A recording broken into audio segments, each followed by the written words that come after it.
Well, good morning, you gorgeous mother truckers, and welcome to another video. Yes, I know the sun is still shining in the United Kingdom. That's 2 days in a row. It's quite something to write home about. Any case, so everything still keeps rumbling on about what happened or after what happened that infamous day in the Oval Office. Now, as I said in a previous video, this was clearly an ambush organised by Zelensky, and now, as it turns out, the Democrats, because it's now been confirmed that he met with them before he met with Trump, which is why he was late. Why he went to talk, well, we all know why he went to talk to the Democrats, because they're the idiots who keep funding his war. But in any case, this would then explain why he was so belligerent. He obviously had instructions to blow it all. And that comes from the fact that we now know that that mineral deal, which would have cleverly given security to the Ukraine, and if people don't understand what that means, is because what would happen was the deal was 50-50 split. So whatever minerals were dug out of the Ukraine, America would get 50% of the money, and the Ukraine would get the other 50% of the money, which would then repay America for what it has given to the Ukraine, and also puts money in the Ukrainian pocket to help rebuild their country. It would also therefore put US personnel in Ukraine, right near the Russian border, therefore making it a little bit more awkward for Putin to attack, because obviously there's American citizens there, and that would therefore, if they got attacked, get the wrath of the Americans. Now, personally, I saw it as a very, very good deal, and I know a lot of people went, no, that's because you are brainwashed by the media and you can't think for yourself. You are riddled with Trump derangement syndrome because the media tells you what to think.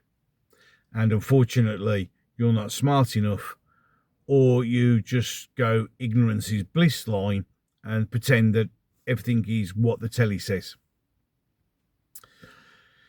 So we knew it was all on purpose, blown up on purpose, as I've said in the previous video, when it comes with the fact that all the European leaders were all of a sudden out of nowhere able all to turn up at the same time, and also managed to retweet the same tweet all at the same time.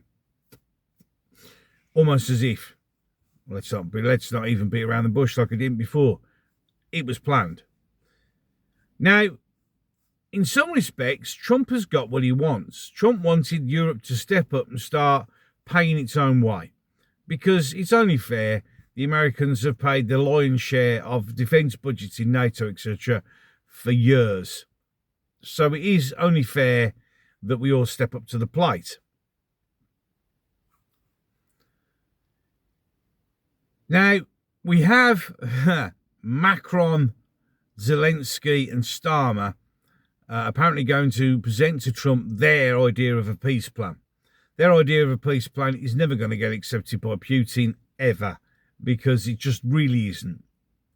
You see, the whole idea of negotiations is compromise when you're not in a position of strength to demand anything. You are basically asking for peace, and to demand the things that they've demanded is just ridiculous. It will never work. And I see a lot of people jumping up and down on social media, usually the usual left waffer guys. You can always spot them. They've always got the trans flag in their bio. They've always got the Ukraine flag in their bio. And they just spend their entire time moaning about everything. Now they're saying, well, we'll do it without US. We're much better without the US. This is how it should be. Without paying attention, because as always, they're the kind of people who read 10% of what's going on and make the rest of it up in their minds to suit themselves. Even this plan has got to go to the US because they need US backing. Whatever happens, whatever they agree to do, they need US backing. So whether you want to jump up and down and pretend that the EU is this, that and the other, the EU is fully aware, as is Trump, that the whole thing will just fall apart without US backing. And there's no denying that simple fact. No matter how much you try and jump up and down and pretend. I mean, we can always do the Starmer philosophy. The Labour Party philosophy is if you keep repeating a lie over and over again, therefore it must be the truth. Because that's what they do. And this is what you've been told over and over again about the war in the Ukraine. A lot of you right now can turn around and say, well, you've been told, one of the things you've been told is if you don't stop them in the Ukraine, they'll roll up all over Poland and the rest. But there is zero sign of that. And also, no offence, again, to show the raging hypocrisy of NATO, etc., is they've spent the last 6 months saying Ukraine's winning, the Russians have got nothing, they're degraded, they're a spent force. Until now, when all of a sudden they're not a spent force, they've got all the stuff in, they're going to roll all the way over Europe. So which one is it? You also had the situation just recently where in Norway they refused to refuel a nuclear submarine. Now, some people are going, now that's actually stupid.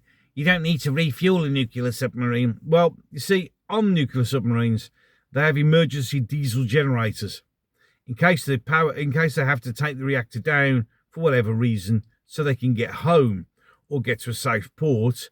So they have to have diesel backup generators. That's what they're going to refuel.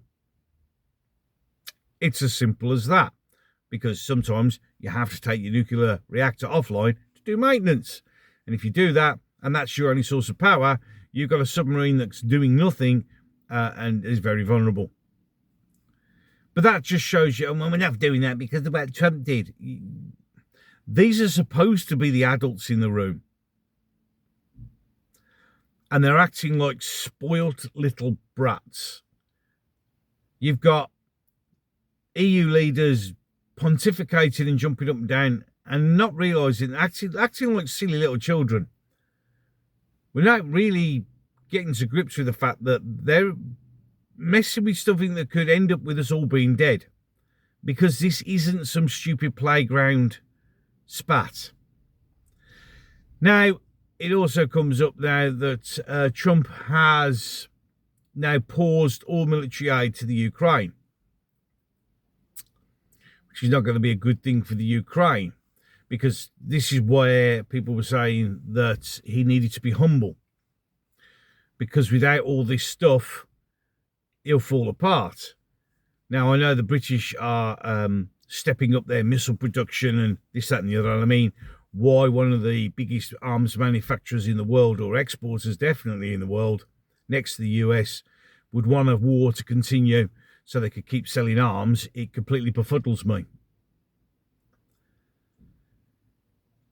So the rhetoric is going on. Zelensky is now saying the war is very, very far, far away from ending. Well, that's because that's what you want.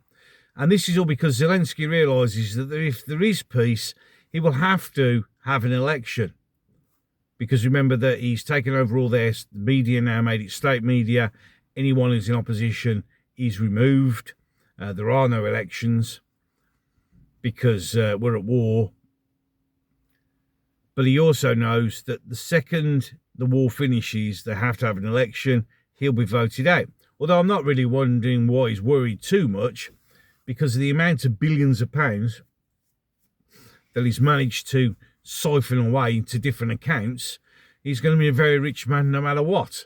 But I think that's more because he's worried about being called a war criminal. Because in reality, some of the things he's doing to his own people right now to press gang them into fighting on the front line is not looking good. And so the situation continues to develop. We continue to march inexorably towards World War III because money and greed, not because it's the right thing to do. And this is where the parallels between World War II and what's going on now is ridiculous. World War II was a completely different thing. It was not about war. It was about war, but it wasn't about money. It wasn't about greed. It was actually fighting somebody who's hell-bent on destroying everybody else. It was nothing about money or greed, where this is purely money and purely greed. It's all about making as much money as they possibly can out of everybody else's death, misery and suffering. Any case, enough for that one. If you enjoyed this video, you could just hit the subscribe. If you agree with me, just hit the subscribe. You can also like, and you can share, and you can join in an adult conversation in the comment section. What's coming up right now at the end of this video, you'll have two of them. One will be the one that was last uploaded, and the other one will be one that's called the Chosen One. The one that the gods of YouTube, using their mighty, mighty algorithm, will have selected just for your perusal. So do not deny the algorithm. Any case, well, the sun mercilessly beats down on my face. I'm done. So, till the next one.